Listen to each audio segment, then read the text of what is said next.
Welcome back, ladies and gentlemen.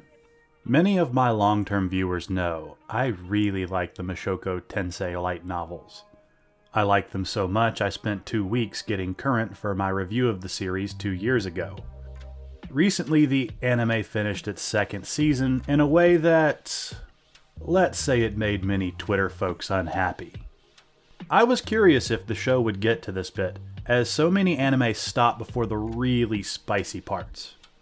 Long story short, the main character Rudius marries his second wife. I have to give the man credit. He did what most protagonists in a story with a harem element never get around to doing. Bonus points, he did it without the nosebleeds.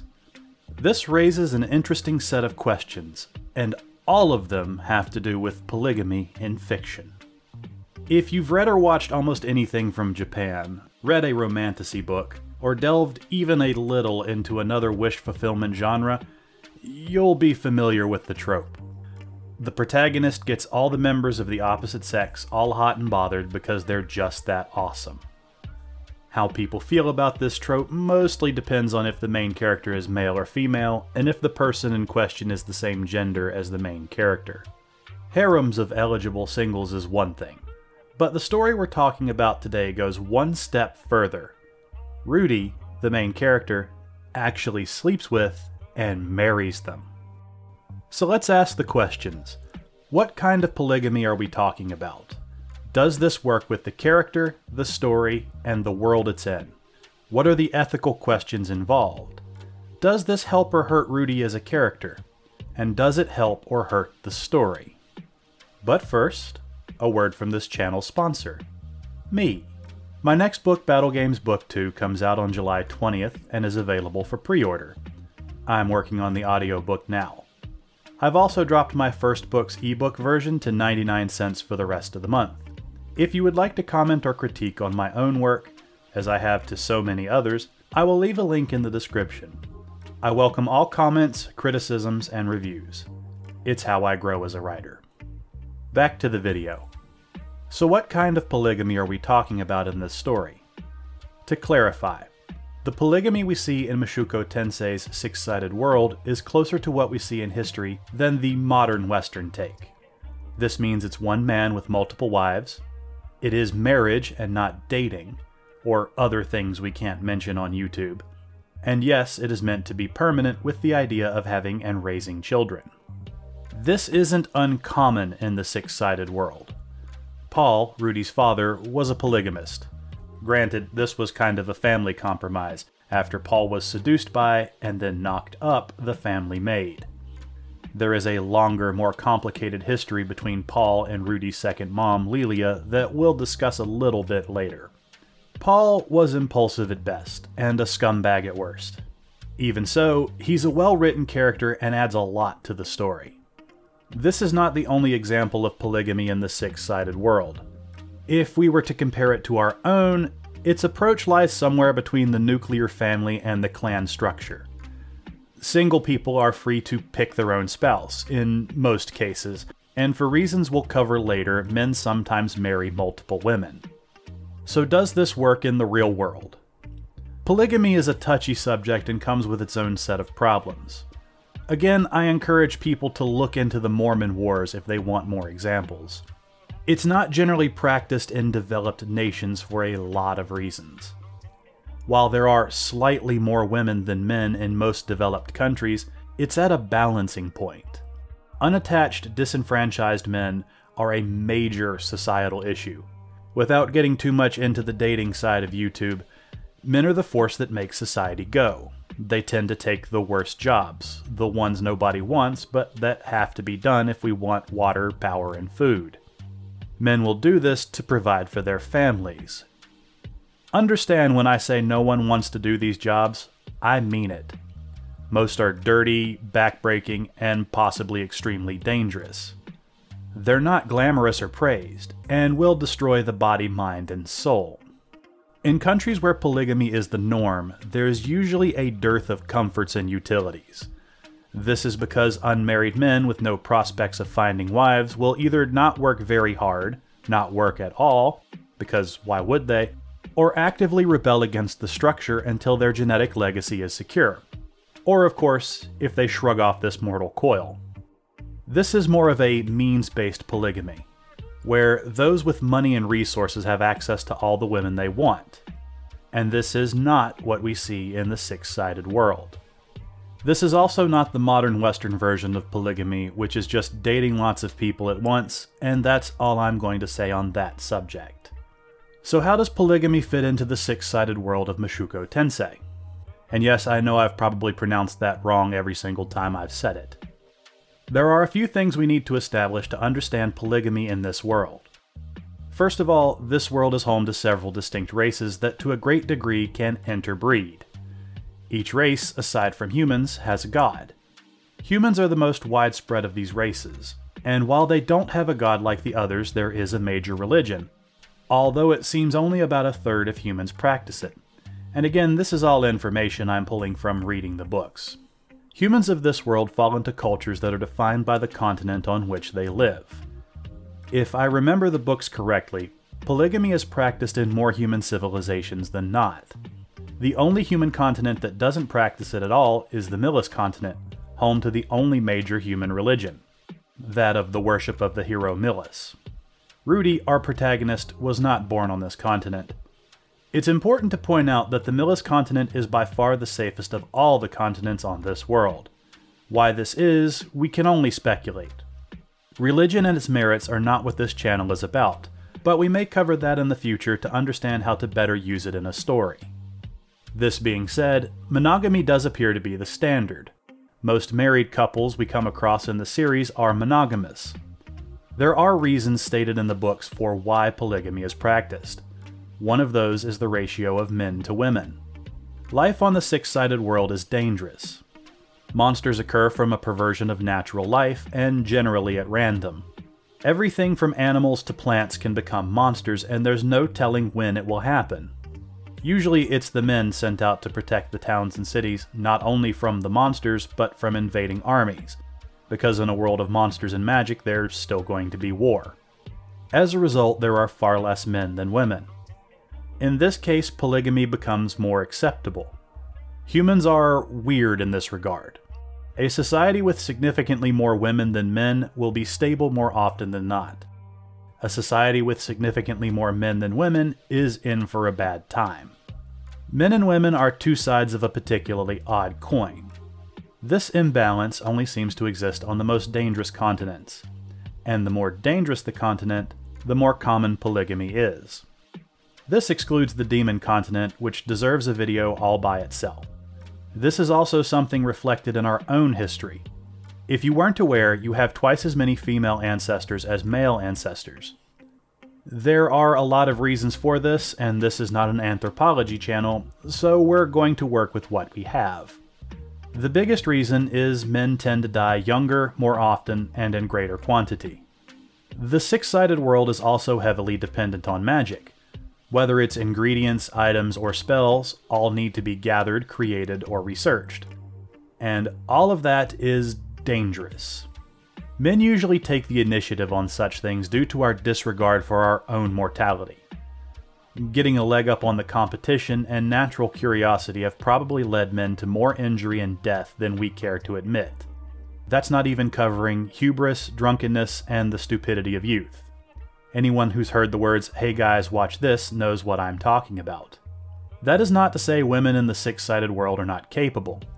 Many women have stepped up to fill the place of the men who aren't there. This is actually common in our own history. Humans tend to complement each other more than we oppose. When countries go to war, the women tend to fill in the needed jobs at home where they can.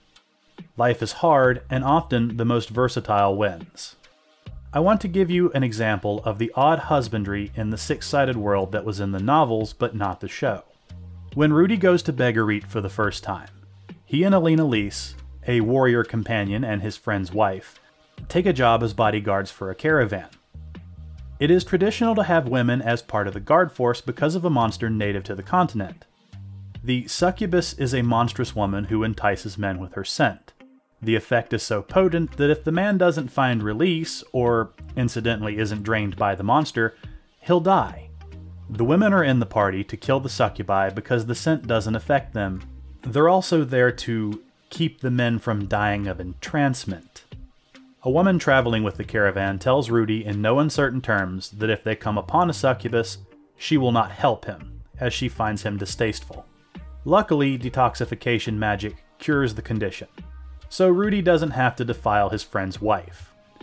I'm not sure Twitter could have recovered from that one. We are then informed that yes, children are conceived from these couplings. The child is returned to the woman's village where they are raised. Children conceived this way are praised. It is considered an honor. This is an interesting bit of world building. How would a society that has a threat like the succubus deal with the threat? This is certainly a possible outcome. Most people want to be honored in the jobs they must do and the sacrifices they must make for their people. It's similar to how being an executioner was once seen as an undesirable job that made a person a pariah of sorts.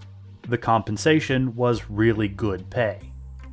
Given the people of Begarit had to deal with this problem without the advanced magics that Rudy has, this is probably the best solution to a societal problem that such a monster would pose. I say all this to say, sometimes you need a solution that works before you have a perfect solution. Let's get back to the main character, because understanding him is a big part of this. Rudy is a mixed bag.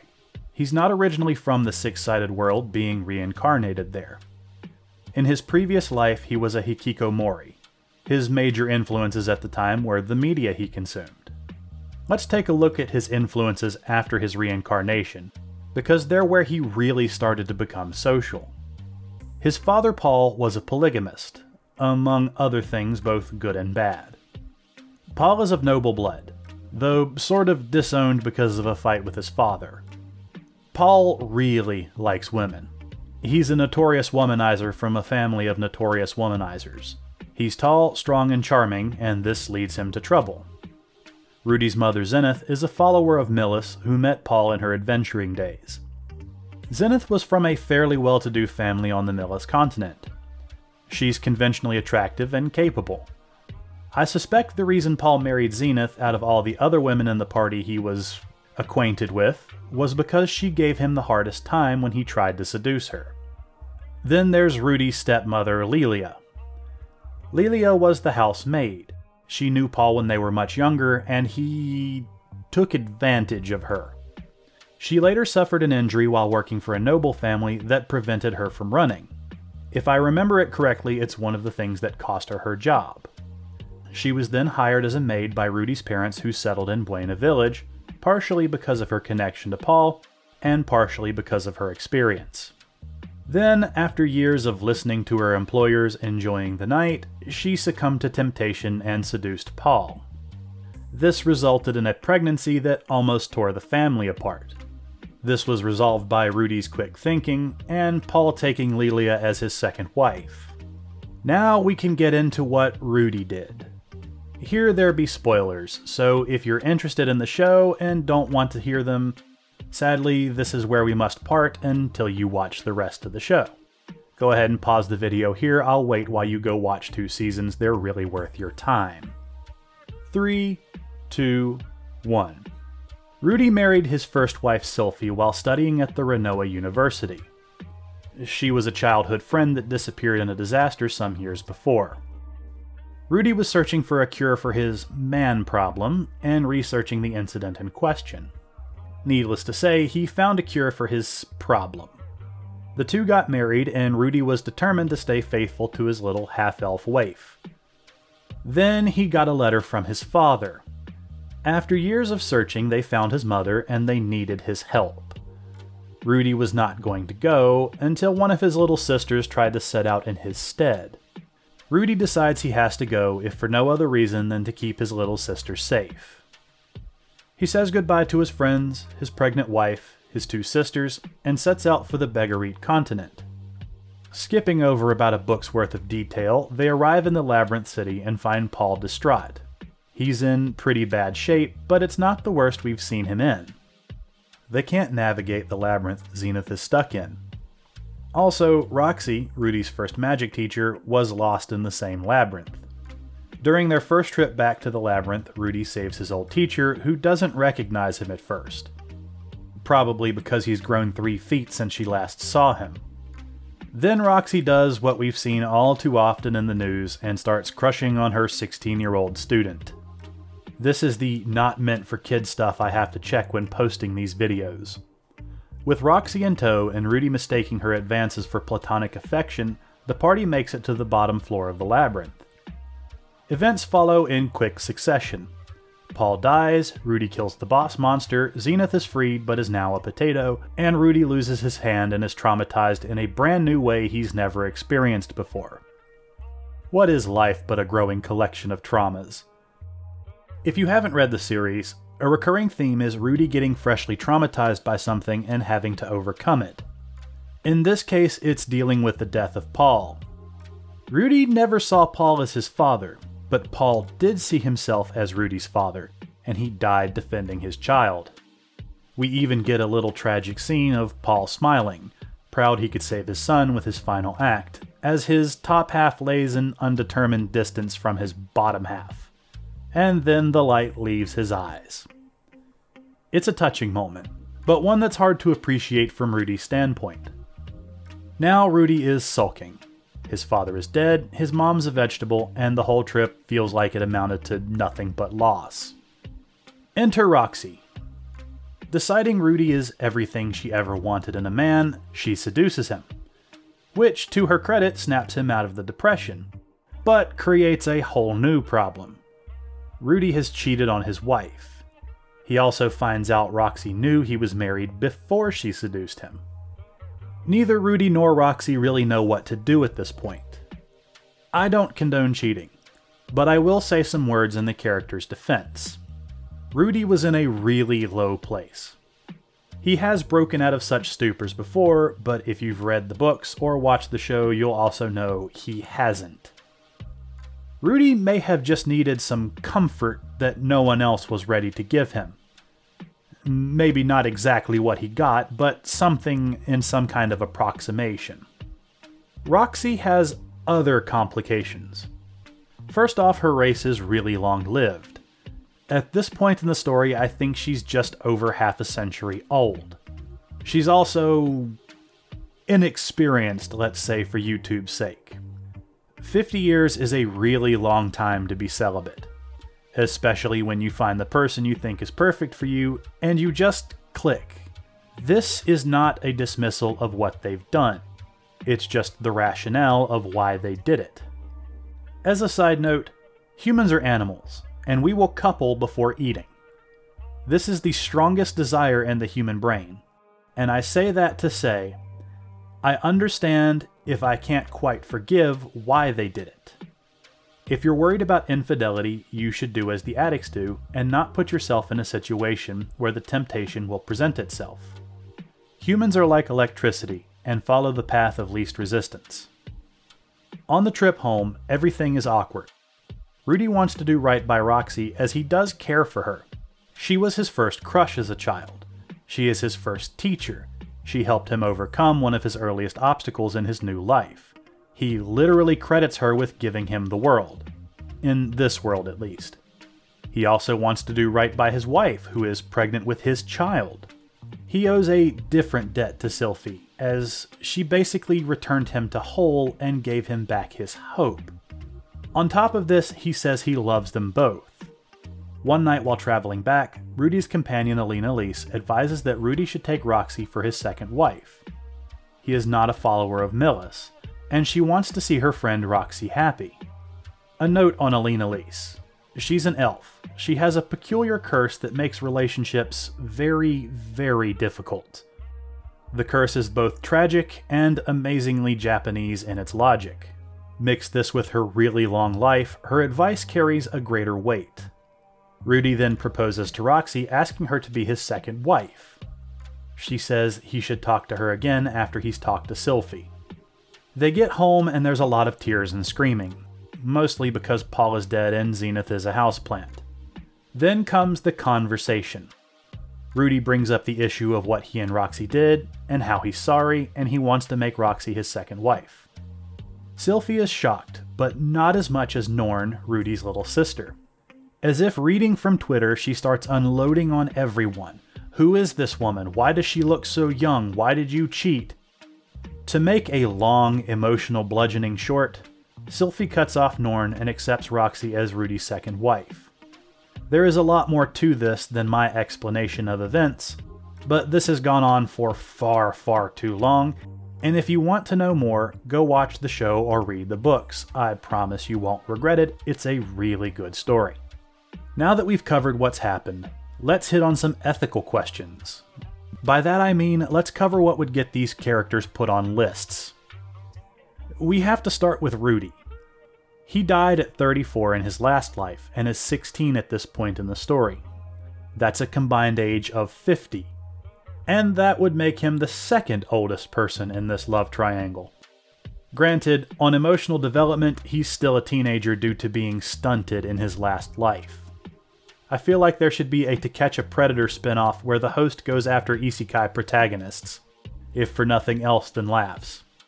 That's if he's not too busy cutting a swath through modern Western YA, which is often little more than thinly disguised fetish material. Rudy actually being a 50-year-old man is a weird thing to keep in the back of your mind as you read the story. Granted, no one else knows who he was. So let's talk about Roxy, Rudy's magic teacher and now second wife. I like Roxy as a character. I say that because what I say next may make it sound as if I don't. If anyone in this dynamic is a predator, it's the 50-year-old teacher seducing her 16-year-old former student. Yes, she looks like a perpetual teenager, which in itself is a bit dubious. I really don't know where to come down on her relationship with Rudy. In a lot of ways, it feels like that one couple you know that's into the weird stuff. You know the one I mean. They're cool until that topic comes up, and then everything is far too awkward. Granted, Roxy is the quiet one in this relationship, and both her and Rudy look like they're in their teens. And so I'm going to drop that there because I value my channel and its monetization. Historically, being married at 16 is not uncommon. Societies used to marry men off young to make them be a productive part of society. It's an easy way to make them work. The six-sided world is stuck somewhere between the medieval period and the Renaissance in terms of technology, excluding magic. Also, the age of marriage is often much younger in polygamous societies. Now for the weirdest controversy. Rudy's first wife is 16. Granted, biologically he is also 16 when they marry, but his mind is 50. Sylphie is part elf and ages slower than your average human. This raises a lot of weird questions. Rudy first thought Sylphie was a boy when they were kids. Then through a particular incident, he found out she was not. After that, his feelings weren't entirely pure, but he did learn something about dealing with women. I also hate to point this out, but if Sylphie was made aware of how old Rudy was, I don't think she'd care. Sylphie is an interesting character in her own right, and she has some weird proclivities that are both endearing and concerning. Also, women tend to like older men, though I'm sure she'd have some uncomfortable questions. Rudy's actual age has never been revealed to the other characters in the story, at least as far as I've read, so I'm not sure it's as big an issue as the weirdness makes it feel. It's also important to remember the six-sided world is not our own. Slavery is common there. Theocracies, monarchies, and oligarchies are the common forms of government. Due to magic and the lower level of technology, life is harder and norms are far different. They also have the distinct problem of other sentient races. On Earth, we only have humans. On the six-sided world, there are humans, elves, dwarves, beastmen, dragonfolk, and demons, which break down into several distinct categories by themselves.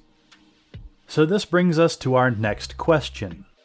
Does the polygamy hurt Rudy as a character, or hurt the story? As far as Rudy goes, my answer is no. In his past life, Rudy was a repressed shut-in who spurned the outside world. When he was reborn, he swore to try living, to not make the same mistakes he did last time. Much of the early story is him getting over his old traumas. Then the story gives him all new traumas, because life loves the taste of your bitter tears. Rudy has always been a dubious moral character. There's no sugarcoating it, he is a pervert. I know a lot of people who claim to like anime hate the comedic pervert trope. I personally find it funny. Rudy is a lech. He likes women, makes inappropriate advances, and often gets beaten to comedic effect. Until he marries, and then there's a whole new set of reactions that come about, which are also, I think, funny and endearing. All in all, the series does good character growth. Rudy does have redeeming qualities.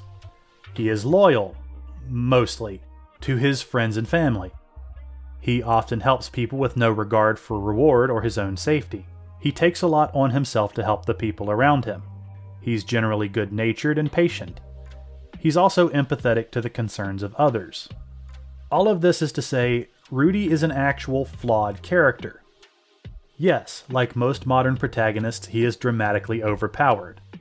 But unlike, say, Dalen from Shadow of the Conqueror, we're there for the growth.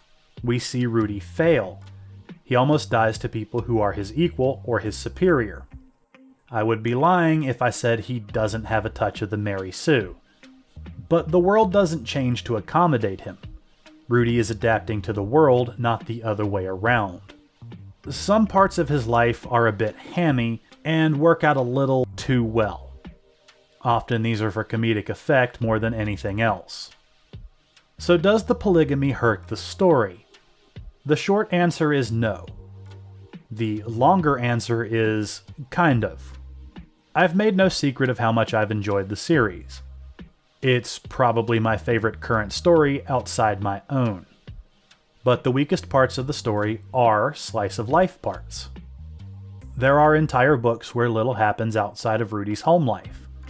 There are times when it's legitimately interesting, and there are others where it's kind of boring. This is the most wish fulfillment of the wish fulfillment in the books. There are positives and negatives to Rudy's unconventional family choices, but I'd say overall they're a net positive. Rudy's story isn't about defeating the great evil. That's not his place, and I won't say why because I think that happens in the next season. Rudy's story is about overcoming his past, becoming a better person, and overcoming new obstacles. One of the things that makes the story compelling is how the past is used to build up the present. The lessons Rudy learns are carried over and make him a better person despite his flaws. Rudy's not the only one in the story dealing with past regrets. Roxy's story is about dealing with being different from your family, and about her coming to grips with her past arrogance and expectations. Paul's story was overcoming his lechery to save what's important to him. There are other characters I really want to mention here, but they're too far in the future and there are too many spoilers. So does polygamy hurt the world? The six-sided world? I'd say no. The jury is still out on our own. The six-sided world is a rough place, and the author put a lot of work into it. Each continent has its own culture, its own customs. They feel like completely different countries. This is much more pronounced in the books than the show, but that's true of almost all stories. The different races of this world have their trust issues with each other. Some of them are justified, others less so. The world is complex and a lot of uncomfortable things happen in it. But most importantly, the world is consistent. One of the most important things for a good setting is consistency. If you establish a tradition among a group of people, it is important to maintain it. Rules exist for a reason, and your readers will hate you if they're constantly having to relearn the rules because the author keeps changing them. Relationships between characters should compound. Major interactions should influence how they interact in the future. The world should never suddenly change for the main character. Rather, the main character should slowly change for the world. The world is a big place. It's set in its ways and doesn't want to change. It sits like an obese, intransigent elephant, defying anyone to bear its weight so it can watch them fail and be crushed by it.